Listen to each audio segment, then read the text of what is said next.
안녕하십니까? 네, 이번 시간은 매매에 대해서 함께 공부하도록 하겠습니다. 매매의 청구원인 부분인데요. 먼저 법조문을 보시면은 563조 매매의 의의가 있습니다. 매매는 당사자 일방이 재산권을 상대방에게 이전할 것을 약정하고 상대방이 그 대금을 지급할 것을 약정함으로써 효력이 생깁니다. 매매 계약만 이제 이루어지면요, 매매 계약에 기해서 재산권의 이전을 청구할 수 있고, 상대방은 이제 대금에 대한 지급을 청구할 수가 있습니다. 그래서 또 매매 계약에 기한 부동산의 이전 등기를 구한다라고 할 때, 청구 원인은 아주 간단하게 거기 제가 기재해 놨는데요. 원고는 2020년 3월 1일 피고로부터 별지 목록 기재 부동산을 대금 1억 원에 매수하였습니다. 네, 이렇게 기재해 주면 됩니다. 원고는 그다음에 날짜를 기재하고요. 피고로부터 매매 목적물, 별지 목록 기재 부동산, 매매 목적물을 기재하고 매매 대금 1억 원에 매수하였습니다. 이렇게 매매 계약만 있으면 바로 권리 이전, 부동산이다라고 하면 부동산에 대한 이전 등기를 청구할 수 있습니다. 내가 매매 대금을 지급했다 이런 것들은 요건 사실이 아닙니다. 왜냐하면 매매 계약에 기해서 바로 이전 등기를 청구할 수 있는 것이죠. 상대방의 입장에서도요, 매매 계약에 기해서 바로 매매 대금을 청구할 수 있는 거기 때문에 이렇게 요건 사실을 아주 간단하게 기재해 주면 되겠습니다. 네, 564조는요, 매매의 일방 예약에 관한 규정인데요. 매매의 일방 예약은 상대방이 매매를 완결할 의사를 표시한 때 매매의 효력이 생긴다. 예약 완결권의 행사를 통해서 매매 계약을 성립시킬 수 있습니다. 매매의 효력을 보면 568조죠. 자, 1항에서 매도인은 매수인에 대하여 매매의 목적이 된 권리를 이전해야 되고 매수인은 매도인에게 대금을 지급해야 됩니다. 자, 중요한 건 2항입니다. 전항의 쌍방 의무는 특별한 약정이나 관습이 없으면 동시에 이행하여야 한다. 동시이행입니다. 동시행 관계에 있다는 거죠. 매매는 아주 제일 전형적인 이제 쌍무 계약입니다. 쌍방이 이제 대립되는 이제 의무를 부담하고 있는 것이고, 그것이 서로 결련 관계에 있습니다.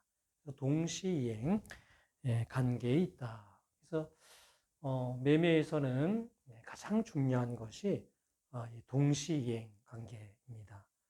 그래서요, 내가 상대방에 대해서 어떤 채무 불이행 책임을 묻는다라고 했을 때요, 상대방의 채무 불이행을 이유로 계약을 해제할 수도 있고요, 또는 상대방의 채무 불이행을 이유로 내가 손해배상을 청구할 수도 있습니다.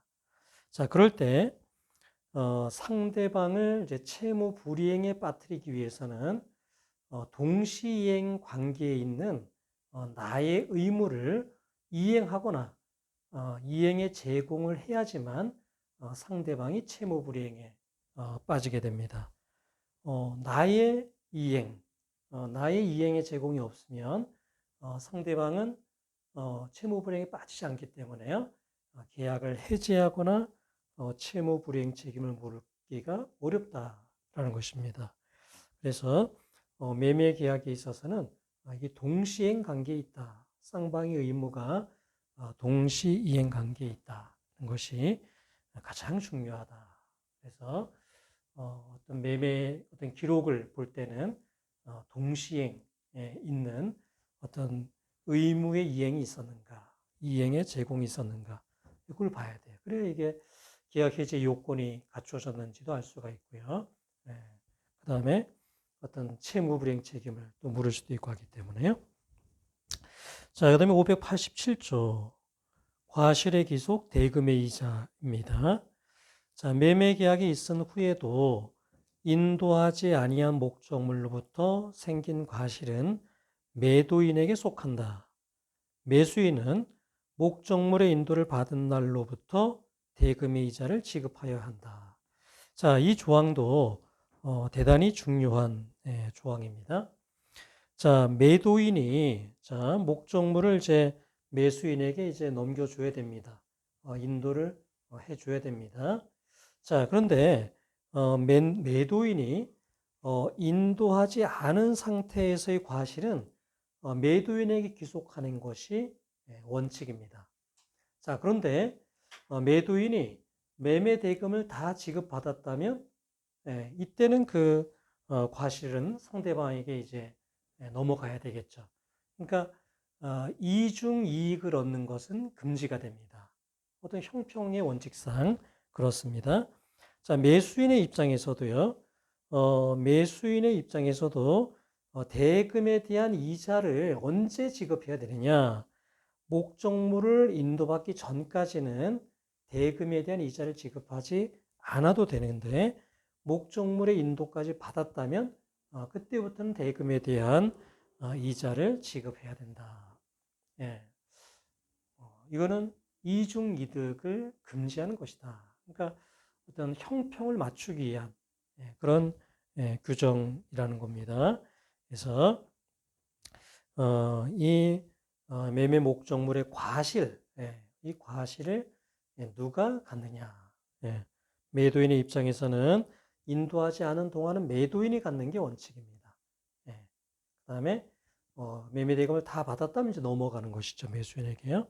대금에 대한 이자, 이것도 원칙적으로는 목적물 인도받기 전까지는 매수인이 지급할 의무가 없다. 자, 그래서 매도인과 매수인의 이익의 어떤 균형을 맞추기 위한 형평상 인정된 조항이기 때문에요. 상당히 중요한 조문이다라고 볼 수가 있겠습니다. 자, 1번 판례를 보겠습니다. 자, 매수인이 선이행해야 하는 중도금을 지급하지 아니한 채 잔대금 지급일을 경고한 경우에는 매수인의 중도금 및 잔대금 지급일까지의 지연손해금과 잔대금의 지급 채무는 매도인의 소유권 이전 등기 의무와 동시행 관계에 있다. 자, 이게 어떤 의미가 있는 거냐면요. 자, 매수인이 잔금을 소유권 이전 등기 서류와 상한으로 지급하기로 이제 계약을 했습니다. 그러면 이 매수인의 잔금 지급 의무와 매도인의 소유권 이전 등기 의무가 동시행 관계에 있다. 이거는 이제 분명한 것이죠. 그래서 이게 어느 한쪽을 채무 불이행에 빠지게 하기 위해서는 당연히 동시이행을 깨야지 됩니다. 자기의 의무 이행을 해야 상대방에게 이제 채무 불이행 책임을 물을 수가 있습니다. 자, 그런데 매수인의 중도금 지급 의무는 동시행 관계가 아니었다 이거야. 그러면 매수인의 중도금 지급 의무는 선이행 의무죠. 그거를 이행을 해야 됩니다. 만약에 그거를 이행하지 않았다면 어떻게 되냐면 혹은 채무 불이행 책임이 발생하는 것이죠. 그래서 중도금 지급 기한이 지나면 그거에 대한 지연 손해금 채무가 지연 손해금이 발생하게 되어 있습니다. 자, 그런데 이렇게 중도금을 지급하지 않고 있다가 잔금 지급 기한이 되지 않습니까?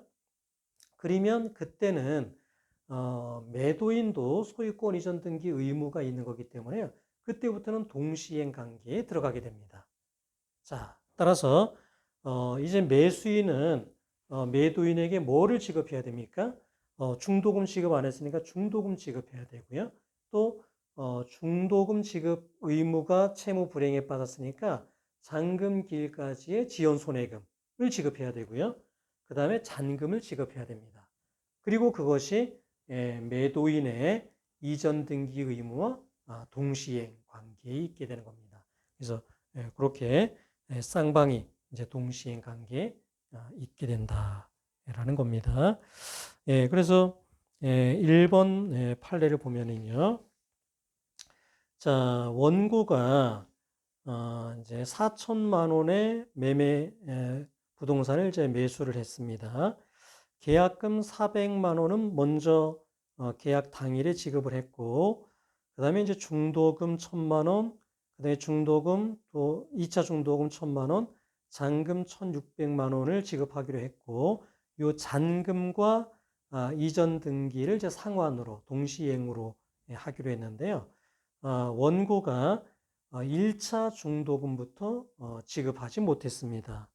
자, 그 상태에서 이제 피고가 매매 계약을 이제 해제를 이제 했습니다.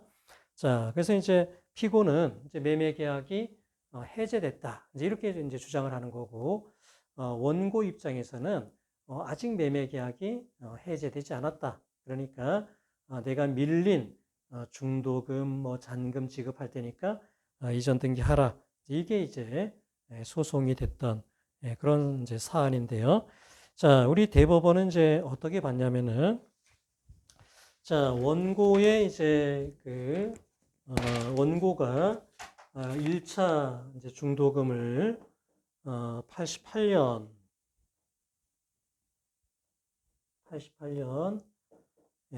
4월 15일에 이제 1,000만 원을 이제 지급을 해야 됐고요. 또 2차 중도금을 88년 4월 30일에 1,000만 원을 이제 지급을 해야 되는데, 그 다음에 이제 잔금은 88년 4월 5월 10일입니다. 88년 5월 10일에 1,600만 원, 1,600만 원을 이제 지급을 하는데, 이제 요때 요 잔금과 이전 등기에 필요한 서류들은 동시이행하기로 했습니다. 자, 그러면 우리 판례는 이제 요때부터 1차 중도금부터 이제 매수인이 지급을 하지 않았습니다. 이건 선이행 의무죠. 따라서 요 1차 중도금의 지급 의무에 대해서는 이제 지체책임이 발생합니다. 또 2차 중도금 1,000만 원에 대해서도 지체책임이 발생하죠. 그런데 88년 5월 10일이 되는 순간 요 매도인에게도 이전 등기 의무가 있기 때문에 이때부터는 동시이행 관계에 들어가게 된다라는 겁니다. 그래서 그 이후부터는 요 매수인에게도 지체 책임이 발생하지 않아요. 지연 손해금이 늘지 않습니다. 그러니까 이제 동시행 관계에 들어가서 서로 이행해야 되는 의무가 어떻게 되냐면, 매수인의 입장에서는 1차 중도금 1,000만 원과 4월 16일부터 5월 10일까지 1,000만 원에 대한 지연 손해금이 되겠죠. 그 다음에 2차 중도금 1,000만 원과 5월 1일부터 5월 10일까지의 지연 손해금이 되겠고, 그 다음에 잔금 1,600만 원이 되겠다 이거예요. 그리고 그것과 요 이전 등기 의무가 동시행 관계에 있게 된다라는 겁니다. 자, 그런데 매도인이 이제 계약을 이제 해제했다라고 이제 주장을 하고 있는데요. 여러분 그 판시한 중간쯤 보면은, 자, 피고는 88년 6월 초순경 및 그달 중순경 2차에 걸쳐서 중도금 및 잔대금의 지급을 최고하였다라고 되어 있습니다. 자, 88년 6월이라 했습니다. 88년 6월경에 두 번의 최고를 하고 그래도 이제 이행하지 않자 계약을 해제했다라고 되어 있는데요. 88년 6월은 어떤 상황이냐면은 이 잔대금 지급 기한이 되면서 동시이행 관계에 들어간 거예요. 그죠? 쌍방이 동시에 관계에 들어갔기 때문에요. 자, 매도인이 88년 6월에 이행의 최고를 하기 위해서는요, 그냥 이행의 최고만 하면 안 되죠. 이 상대방을, 요 매수인을 채무 불이행에 빠뜨리기 위해서는 자기의 의무에 대한 이행 또는 이행의 제공이 있었어야 됩니다.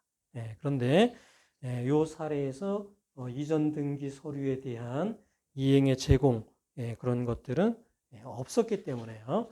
매도인의 계약 해제는 부적법한 것이죠.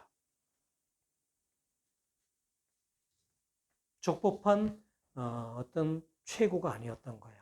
이행의 제공을 하고 최고를 하고 그리고 최고에 기초해서 계약을 해줘야 되는데 그런 이행 제공이 없는 계약 이행의 최고였기 때문에요.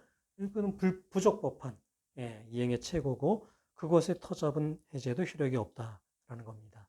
따라서 이 매매 계약은 여전히 유효한 것이죠. 따라서 이 매수인 입장에서는 여전히 매도인에게 이전 등기를 구할 수가 있습니다. 다만 동시행 관계니까요.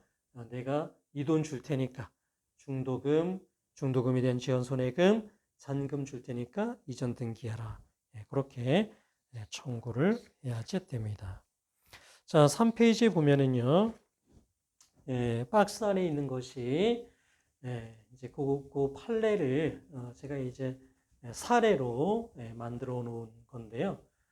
거기 나와 있는 이제 그 사례들은 제가 예전에 인하대학교에서 이제 강의할 때요. 중간 시험에 이제 실제 문제로 출제했던 이제 그런 이제 사례들입니다. 그래서 이제 그런 사례를 보고 이제 그거에 대한 청구 취지를 기재하라 이런 이제 시험 문제인데요. 그래서 그 판례를 제가 변형한 문제입니다. 그래서 이제 원고와 이제 피고 사이에서 부동산에 대한 매매 계약이 있었어요. 피고 소유 부동산을 2017년 10월 1일에 1억 원에 매매하는 매매 계약이 있었습니다. 자, 그래서 계약금 1,000만 원은 계약 당일에 1차 중도금 3,650만 원은 10월 10일에 그 다음에 2차 중도금 3,650만 원은 10월 20일에 또 잔대금 1,700만 원은 이전 등기 서류와 상환으로 10월 30일에 각 지급하기로 했습니다. 그리고 계약금 1,000만 원을 지급했습니다. 원고가요. 자, 그런데 원고가 이제 1차 중도금부터 지급을 못한 거죠. 1차, 2차, 그 다음에 이제 잔대금이 있는데요. 1차 중도금은 이제 3,650만 원이고, 그거는 이제 10월 10일에 지급하기로 했고, 2차 중도금은 3,650만 원이고, 이건 10월 20일에 지급하기로 했고, 잔금 1,700만 원은 10월 이제 30일에 지급하기로 했는데, 이때부터 1차 중도금부터 지급을 못했습니다. 자, 그러자 피고가 2017년 12월 초순경 및 그달 중순경 2차에 걸쳐서 중도금 및 잔대금의 지급을 최고했습니다. 그리고 12월 30일경에 매매 계약을 해지한다라는 의사표시를 했다는 겁니다. 자, 2017년 12월. 자, 이때는요, 이 잔금 지급 시한이 이제 넘은 때입니다. 그래서, 물론, 원고 입장에서는 1차 중도금, 2차 중도금 지급 의무가 선이행 의무긴 했습니다. 그래서 요거를 각각 지급하지 않은 거에 대해서는 지연 손해금이 발생해요. 10월 30일까지 그 지연 손해금이 발생합니다. 그러나 10월 3일이 되면서 이제는 요 피고 입장에서도 이전 등기 서류를 이제 지급해야 되는 그 의무가 있고 이게 동시행 관계가 있기 때문에요. 동시행 관계에 들어가게 된 겁니다. 따라서 피고 입장에서도 원고를 채무 불이행에 빠뜨려서 그리고 적법하게 계약을 해지하기 위해서는요. 이행의 제공을 했어야 돼요. 2017년 12월 요 상황에서는 동시행 관계에 들어가 있는 상황이기 때문에 피고 입장에서도 그러한 그 이행의 제공이 있어야 되는데요. 거기 보면은 이행의 최고를 할 때 소유권 이전 등기에 필요한 일체의 서류를 준비하는 등의 이행 제공을 한 바는 없다 이렇게 되어 있습니다. 그래서 질문을 보면은 원고는 피고를 상대로 계약에 따른 소유권 이전 등기 청구를 하기 원한다. 가능한 경우에 청구 취지를 기재하시오. 그러니까 원고는 아직 매매계약이 적법하게 해지되지 않은 거예요. 따라서 요 피고에게 이전 등기하라 라고 구할 수 있는데요. 동시행 관계에 있는 자기 의무는 다 이행해야 되겠죠. 1차 중도금, 이 1차 중도금에 대한 요 잔금 지급일까지의 요 손해배상. 뭐 계산해 보면 3,650만 원에 대한 5%죠. 연 5%의 지연 손해가 발생하겠죠. 근데 365일 중에 20일이지 않습니까? 그렇게 계산해보면 이게 10만 원이 됩니다. 그죠? 3,650만 원 플러스 지연 손해가 10만 원. 또 2차 중도금도 계산해보면 5만 원이 됩니다. 그래서 2차 중도금 3,650만 원에 지연 손해금 5만 원. 그 다음에 잔금. 그거를 지급받음과 동시에 이전 등기하라. 이렇게 청구를 해주면 됩니다. 자, 그래서 4페이지에 보면은 답이 기재가 되어 있는데요. 피고는 원고로부터 9,015만 원을 지급받음과 동시에 매매 목적물에 관하여 2017년 10월 1일 매매를 원인으로 한 소유권 이전 등기 절차를 이행하라. 이렇게 기재를 해줍니다. 자, 이렇게 이전 등기를 구할 때는요, 원인을 기재해 줍니다. 몇 월 며칠 매매를 원인으로 이렇게 그 등기 원인, 등기 원인이 매매다라면 매매, 취득 시효면 뭐 시효 취득을 원인으로, 뭐 명의신탁 해지면 명의신탁 해지를 원인으로. 그게 소유권 이전 등기 청구에서는 그 하나하나가 다 소속물입니다. 그 등기 원인 그게 별도의 하나의 소속물로 보기 때문에요. 청구 취지에도 2017년 10월 1일 매매를 원인으로 한 소유권 이전 등기 절차를 이행하라. 그렇게 기재를 해줍니다. 말소 등기에 있어서는 이제 그렇지 않습니다. 말소 등기는 그냥 말소 등기하라. 그렇게만 기재를 합니다. 말소 등기라는 원인 뭐 이런 거는 기재하지는 않습니다. 자, 그 다음에 자, 그러니까 1번 판례와 그 사례 문제는 굉장히 중요하다. 그래서 거기에서 알 수 있는 건 뭐냐면은 선이행 의무의 경우에는요, 선이행 의무를 이행하지 않으면 그거에 대한 채무 불이행이 발생합니다. 그런데 어떤 잔대금 지급 기한이 됐다. 그래서 상대방도 이제 이전 등기를 해줘야 된다. 그럼 이제 동시행 관계가 되는 것이죠. 그리고 그때는 동시행 관계이기 때문에 계약을 해지하기 위해서는요, 먼저 이행의 제공을 해야 됩니다. 그리고 이제 최고를 하고 계약을 해지해야지만 적법한 계약 해제가 될 수가 있다라는 겁니다. 자, 2번 판례를 보면은요, 민법 587조가 중요하다고 했습니다. 매매 목적물의 과실은 누가 얻느냐 이겁니다. 매도인이 목적물을 인도하기 전까지는 매도인이 그 과실을 얻습니다. 자, 그런데 매매 대금을 다 받았다. 그러면 이제 그 과실로 매수인에게 넘어가겠죠. 자, 이자는 어떻게 되느냐? 이자의 경우에는요, 매수인은 매매 목적물을 인도받은 날부터 대금의 이자를 지급하면 됩니다. 이러한 어떤 매도인과 매수인의 형평을 꾀하기 위한 그러한 조항이다 라는 겁니다. 자, 그래서 그 판시 밑에서 네 번째 줄에 보면은요, 자, 매매 목적물이 인도되지 않고 자, 매수인이 대금을 완제하지 아니한 때, 그러니까 아직 매매 대금을 다 지급받지 않았어요. 그리고 매도인이 아직 목적물을 점유하고 있는 때라고 하면 그 과실은 매도인에게 귀속된다 이거야. 그래서 인도 의무를 지체했다 하더라도 손해배상금의 지급을 구할 수 없다. 그러니까 매도인이 뭐 2002년 4월 30일에 인도하기로 했습니다. 매도인이요. 이런 약정을 했어요. 자, 그런데 이날이 지났는데도 계속 매도인이 목적물을 점유하고 있습니다. 이렇게 이행 지체를 했다 하더라도 매도인이 매수인으로부터 대금을 전부 지급받은 것이 아니라면 여전히 이 매도인이 그 과실을 취득한다 이겁니다. 과실을 취득한다.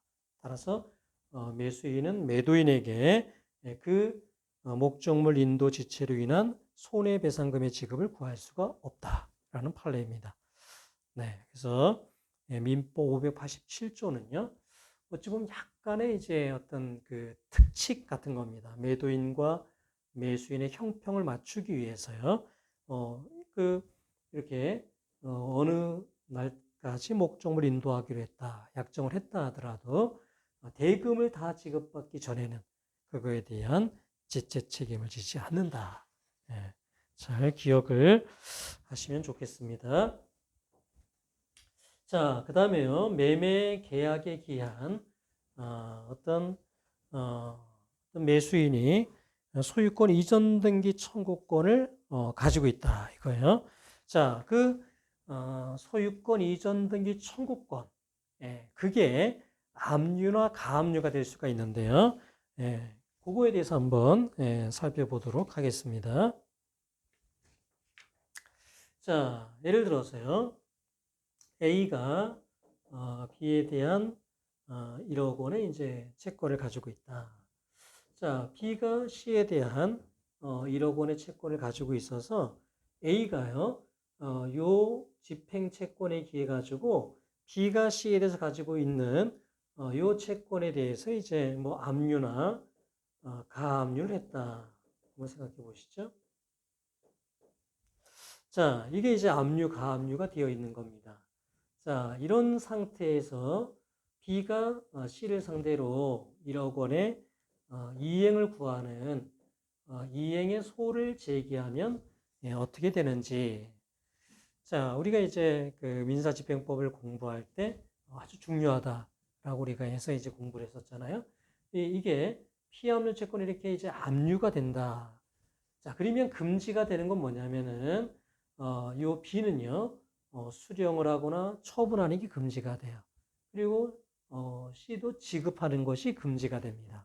그런데 그런 현실적인 추심까지 나가지 않은 단계다. B가 C에 대해서 1억 원의 이행의 소를 제기했다. 이것까지 막을 이유는 없습니다. 예, 이 이행의 소는 그대로 인정이 됩니다.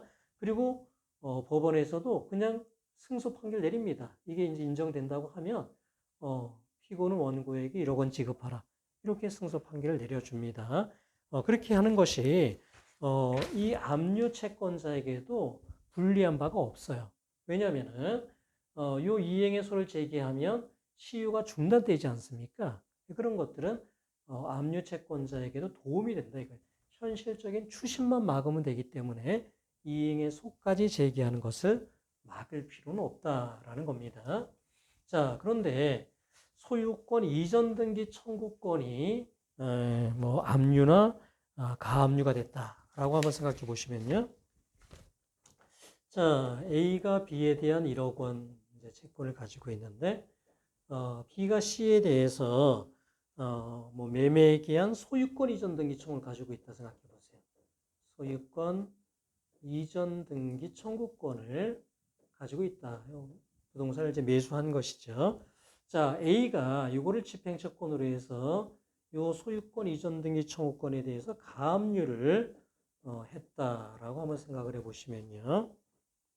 그러니까 A가 가압류한 거는 B가 C에 대해서 가지고 있는 소유권 이전 등기 청구권, 그거를 가압류한 것이죠.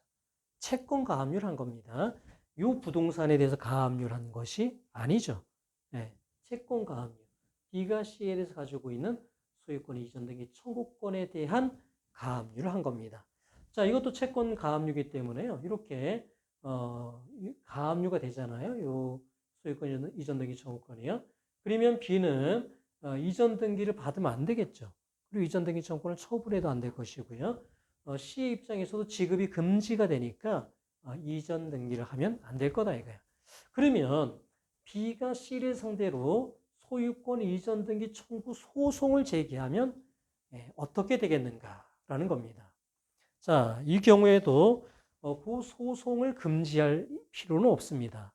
그런데 그냥 뭐 아까 1억 원 지급하라라는 소송의 경우에는 문제가 안 된다 그랬잖아요. 그래서 그냥 B에게 승소 판결을 그대로 내려줘도 문제가 되지 않는다라고 얘기를 했습니다. 그런데 이 경우에 소유권 이전 등기하라고 그냥 승소 판결 내리잖아요. 그러면 이거는 의사의 진술을 명하는 판결이기 때문에 판결이 확정이 되면요, 바로 B가 자기 앞으로 등기를 할 수가 있습니다. 그렇게 되면 A의 요 가압류는 아무 힘이 이제 없어지는 거죠. 실익이 없어지는 것이죠. 그래서 이렇게 소유권 이전 등기 청구권이 가압류가 되어 있을 때 만약에 B가 소유권 이전 등기하라는 소송을 제기하면 그냥 승소 판결을 내려주면 안 됩니다. 그렇게 되면 그냥 판결이 확정되면 그냥 등기를 해버릴 수 있잖아요, B가. 그러면 A의 이익이 침해가 되기 때문에 이때는 조건부 판결을 내려줍니다. 가압류 집행이 해제되면 C는 B에게 이전 등기하라. 이렇게 조건부 판결을 내립니다. 그러니까 요 채권 가압류 집행이 해제되면 C는 B에게 이전 등기하라. 이렇게 판결을 내리면요, 판결이 확정돼도 B 입장에서는 바로 등기를 못 해옵니다. 왜요? 조건이 붙어 있으니까요. 이렇게 조건이 붙어 있는 경우에는 이 조건 성취를 확인을 받아야 돼요. B가요. 그래서 이 채권 가압류가 해제되었다라는 확인을 재판장에게 받으면, 그러면 재판장이 집행문을 내줍니다. 그렇게 해서 등기를 해올 수 있으니까요, 판결이 난다고 해서 바로 B 앞으로 등기가 될 수는 없습니다. 채권 가압류가 해제가 돼야, 소유권 이전 등기 청구권에 대한 가압류가 집행 해제됐다는 게 확인이 돼야지만 재판장이 집행문을 내어줄 것이고, 따라서 그 집행문에 의해서 이전 등기를 할 것이다. 그러니까 이 채권 가압류가 해제되기 전에는 B 앞으로 이 승소 판결이 있다 하더라도 등기를 해올 수는 없게 되는 것이죠. 네, 그래서 여러분 그 교재 5페이지에 보면은 가압류 해제를 조건으로 인용을 한다 이게 법원에서는요. 자, 그리고 5페이지 그 박스 안에 있는 거는 사례를 이제 제가 문제로 만들어 놓은 겁니다. 그래서 거의 이제 같은 건데요. 그래서 이제 원고가 피고에 대해서 부동산 이제 매수를 한 겁니다. 그래서 2017년 10월 1일 매매를 원의로 해서 소유권 이전 등기 청구권을 이렇게 가지고 있는 상태인데요. 원고의 채권자인 갑이 1억 원의 집행 채권에 의해서 이 소유권 이전 등기 청구권에 대해서 가압류를 한 겁니다. 자, 이 상태에서 원고가 피고를 상대로 소유권 이전 등기하라는 소송을 제기했다 이거야. 그러면 어떻게 그 판결이 날 것이냐. 그리고 이제 전부 승소를 받기 위해서는 원고는 어떻게 청구 취지를 기재해야 될 것이냐. 그래서 여러분 청구 취지는 항상 전부 승소할 거를 예상해서 기재해야 됩니다. 제 시험 문제에서는 그래요. 실무에서는 사실은 그냥 자기에게 유리한 거대로 기재를 하겠죠. 조건부 이런 걸로 하진 않을 건데, 근데 저희 이제 수험 생활 하는 입장에서는 전부 승소할 수 있는 청구 취지, 곧 판결이 난 다음에 이렇게 날 거다라는 거를 예상해서 그거에 맞춰서 청구 취지를 이제 기재하라는 거예요. 그래서 이제 원고가 피고에게 소유권 이전 등기하라라는 소송을 제기할 때 어떻게 기재하면 전부 승소하겠냐 이거야. 조건부로 이제 기재를 해야 되겠죠. 조건부로, 그죠? 그러니까 소유권 이전 등기 청구권에 대한 가압류가 집행 해제되면, 그러면 피고는 원고에게 이전 등기하라. 그런 방식의 판결이 날 테니까요. 그렇게 이제 청구 취지를 기재해 주면 됩니다. 그래서 답을 보면은 피고는 인천 남구 하객동 62대 250제곱미터에 관하여, 이게 이제 목적물이고요. 원고와 소의 값 사이의 인천지방법원 2019년 11월 12일자 2019 가합 459 소유권 이전 등기 청구권 가압류 결정에 의한 집행이 해제되면 요까지가 이제 조건이 걸린 거예요. 그죠? 자, 요 채권 가압류가 해제되면이죠. 채권 가압류가 해제되면인데 채권 가압류에서는 누가 채권자입니까? 소의 갑이 채권자죠. 채무자는 누굽니까? 원고죠. 그러니까 원고와 소의 갑 사이의 그죠? 그다음에 이제 채권 가압류 번호를 써주는 거예요. 인천지방법원 2019년 11월 12일자 2019 가압 459 소유권 이전 등의 청구권 가압류 결정에 의한 집행이 해제되면 그러면 이제 원고는 2019년 10월 1일 매매를 원인으로 한 소유권 이전 등기 절차를 이행하라. 그렇게 기재해 주면 됩니다. 그래서 이게 해제 조건부다. 이게 해제 조건부. 그래서 요 이전 등기 청구권에 대한 가압류 그것이 해제되면 이전 등기하라. 피고는 원고에게 이전 등기하라. 그렇게 기재를 해주는 겁니다. 근데 이게 여러분 이제 제 강의를 들을 때는 그런가 보다 하지만은 어느 정도 이 기재를 암기를 해 주셔야 돼요. 그렇지 않으면 막상 시험에서는 이게 잘 안 떠오릅니다.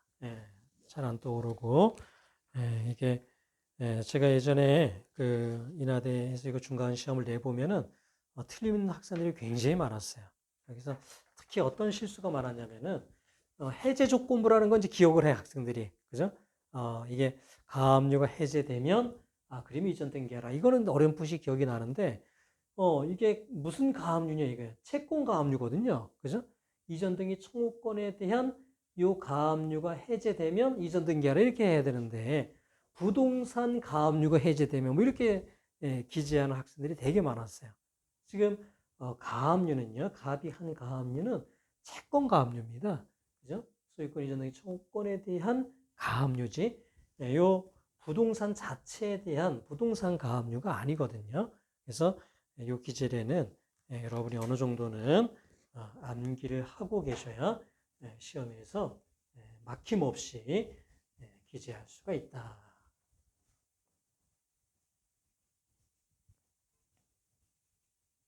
자, 4번 판례는요. 자, 4번 판례는 이런 겁니다. 자, A가 B에 대한 뭐 1억 원 채권을 가지고 있다라는 거죠. 자, B가 C에 대해서 이제 이렇게 이전 등기 청구권을 가지고 있다 이거야. 이전 등기 청구권을 가지고 있다. 자, 이 이전 등기 청구권을 A가 1억 원을 집행채권으로 해서 이제 이렇게 압류, 뭐 가압류도 이제 마찬가지고요. 가압류를 했다. 그렇게 되면 이 채권 가압류 효력이 발생하기 때문에 C는 지급이 금지가 돼요. 그죠? 이전 등기하면 안 됩니다. B의 입장에서도 수령하면 안 돼. 이전 등기 받으면 안 되고 처분하면 안 돼요. 만약에 이렇게 가압류가 됐음에도 불구하고 압류가 됐음에도 불구하고 C가 B에게 이전 등기를 해주고 그리고 B가 이걸 D에게 처분하면 어떻게 되느냐? A가 그거로 인한 손해를 입게 되기 때문에 이 C는요 지급 금지 의무를 위반한 그 책임으로 A가 손해를 입었기 때문에 불법 행위에 기한 손해배상 책임을 부담하게 되는 겁니다.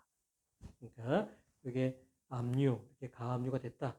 그러면요 임의로 이렇게 지급해주면 안 돼요. 이전 등기해주면 안 됩니다. 만약에 그렇게 해서 다른 사람에게 처분돼서 손해를 입으면 불법 행위에 기한 손해배상 책임을 지게 됩니다.